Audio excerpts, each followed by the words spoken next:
Hello friends, आप सभी का हमारे चैनल में स्वागत है। आप लोग हमारे साथ वीडियो में बने रहिए।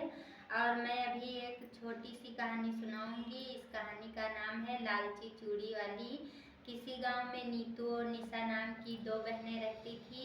तो दोनों चूड़ी बेचने का काम करती थी और सारा घर का काम करने के बाद वो दोनों चूड़ी बेचने चली जाती थी। नीतू के एक लड़का था और निशा जो छोटी बहन थी उसके कोई बच्चा नहीं था।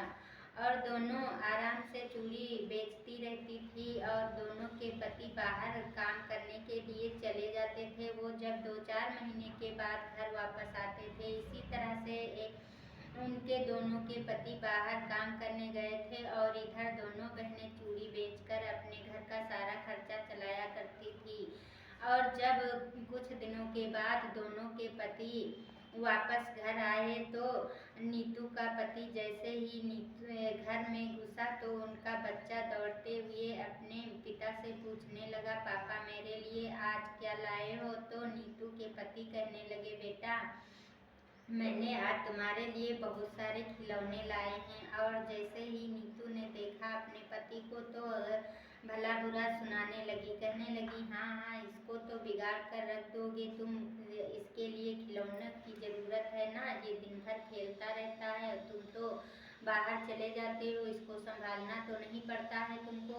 और मैं इसको संभालते संभालते बहुत परेशान हो जाती हूँ और तुम इसको बिगाड़ ही डालोगे खिलौने दिला दिला करके।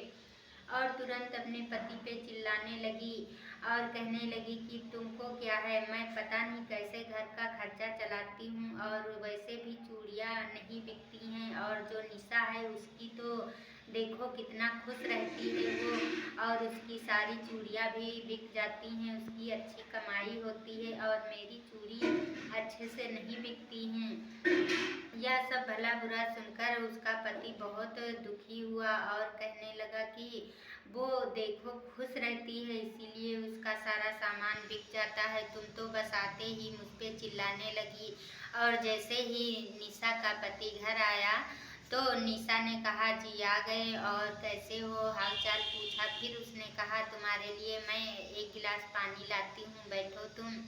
और तभी उसके पति कहने लगा कि मैंने इस बार कुछ पैसे भी नहीं बचा पाए हैं और तुम्हारे लिए ना साड़ी लाना था, वो भी नहीं लेके आए हैं। निशा कहने लगी, कोई बात नहीं है, वैसे भी मेरी चूड़ियाँ अच्छे से नहीं बिकती हैं, पैसा मैंने भी ज़्यादा नहीं बचाया और इसके लिए कोई बात नहीं है। कौन सा मेरे कोई संतान भी नहीं है किसके लिए मैं ज़्यादा बचा कर रखूँगी। और मैं ऐसा करती हूँ, जो लोग गरीब होते हैं जिनके पास पैसे नहीं होते हैं, मैं उनको ऐसे ही बिना पैसों की चूड़ियाँ दे देती हूँ और सभी का मैं कुछ दान पुण्य कर देती हूँ। उसका पति सुन करके बहुत खुश हुआ और कहा, ठीक है, तुम ऐसे दान पुण्य करती जाओ और अगली बार हम ज़रूर बचाएंगे पैसे और तुम्हारे लिए अच्छी अच्छी साड़ी लाऊंगा। तो यह सुन करके निशा बहुत खुश हुई और कहने लगी, कोई बात नहीं है। फिर अगले दिन दोनों बहनें अपनी अपनी चूड़ियाँ लेकर के फिर बेचने के लिए चली गईं। अब क्या, नीतू और निशा में थोड़ा मनमुटाव होने लगा। तभी नीतू कहने लगी, देख निशा, तेरी चूड़ियाँ वैसे भी बिक जाती हैं, तू मेरे पास दुकान ना लगाया कर और अलग अलग चूड़ी बेचा करो, मेरे ग्राहक सब तुम्हारे पास चले जाते हैं। निशा ने कहा, ऐसा तो कुछ नहीं है दीदी, जिसको लेना होगा वो लेगा। लेकिन नीतू जो थी वो निशा के ऊपर जलती रहती थी। और फिर निशा कहने लगी, ऐसी बात है तो दीदी मैं दूर अपनी चूड़ी लगा लेती हूँ और दोनों अलग अलग चूड़ियाँ लगा ली।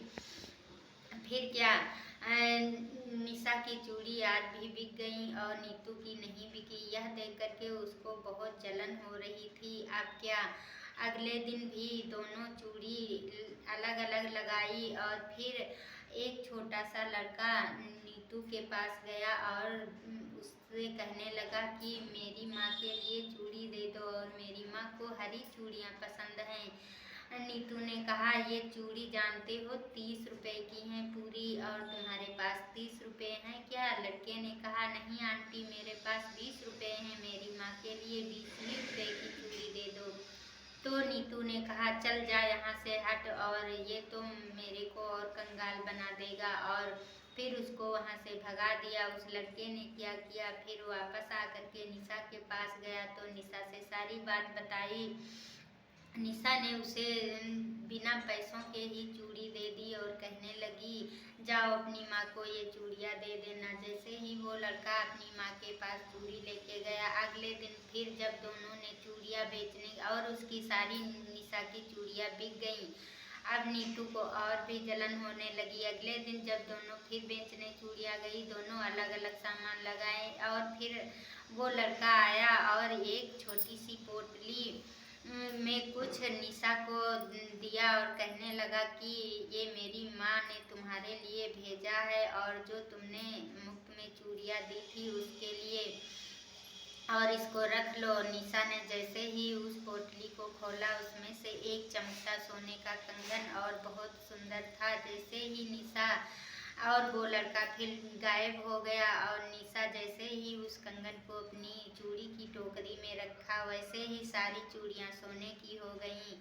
इस बात को देख करके निशा को रहा नहीं गया और तुरंत दौड़ करके अपनी बहन नीतू के पास गई और उससे सारी बात बताई। नीतू कहने लगी देख, इसमें उस कंगन में मेरा भी हक है, क्योंकि मैंने ही उस लड़के को तुम्हारे पास भेजा था। दोनों में लड़ाई झगड़े होने लगे और फिर क्या, नीतू ने निशा से कंगन ले लिया जबरदस्ती, और निशा अपनी सोने की सारी चूड़ियाँ लेकर घर वापस चली गई। और नीतू वो कंगन लेकर आई तो बहुत खुश हुई और कहने लगी कि जब भगवान देते हैं तो छप्पर फाड़ कर ही देते हैं, और मैं अब बहुत बड़ी हो गई हूँ, धनवान हो गई हूँ, और सारे पैसे और चूड़ियाँ इकट्ठा करके उस सोने के कंगन को जैसे ही टोकरी में रखा, वो कंगन जादुई था और तुरंत उसमें सारी चूड़ियाँ और पैसे जल करके राख हो गए। यह देख करके नीतू को बहुत ही दुख हुआ, और अब क्या, अब एक दूसरे से बता भी नहीं सकती थी, क्योंकि उसके मन में तो लालच आ गया था और वो उसका सारा धन जल करके राख हो गया। अपने किए हुए इस कुकर्मों पर बहुत ही नीतू पछताने लगी, और फिर उसका पति कहने लगा कि देखो, तुम अपनी छोटी बहन पे जलती थी इसीलिए ऐसा हुआ है, और वो निशा जो थी वो बहुत खुश रहती है, तुम्हारे पे बिल्कुल भी नहीं जलती है, और तुमको एक दूसरे का बना नहीं अच्छा लगता है। और निशा की बिक्री इसलिए होती है कि वो हमेशा खुश रहती है। यह सब सुन करके अपने पति पर भी नीतू बहुत नाराज हुई और कहने लगी चलिए कोई बात नहीं, आज के बाद मैं ऐसी गलती नहीं करूँगी, और मैं निशा से अभी जाकर माफ़ी मांगती हूँ। और दौड़ करके गई अपनी छोटी बहन के पास और माफ़ी मांगने लगी, कहने लगी बहन मुझे माफ़ कर दो, मैं तुम्हारा हमेशा बुरा ही सोचा था, लेकिन आज मैं बहुत पछता रही हूँ कि मेरा सारा सामान जल करके लालच में आने पर राख हो गया है। और तभी ये सब सुन करके निशा बहुत दुखी हुई और अपनी बहन को गले लगा लिया, और दोनों हंसी खुशी से फिर से रहने लगी।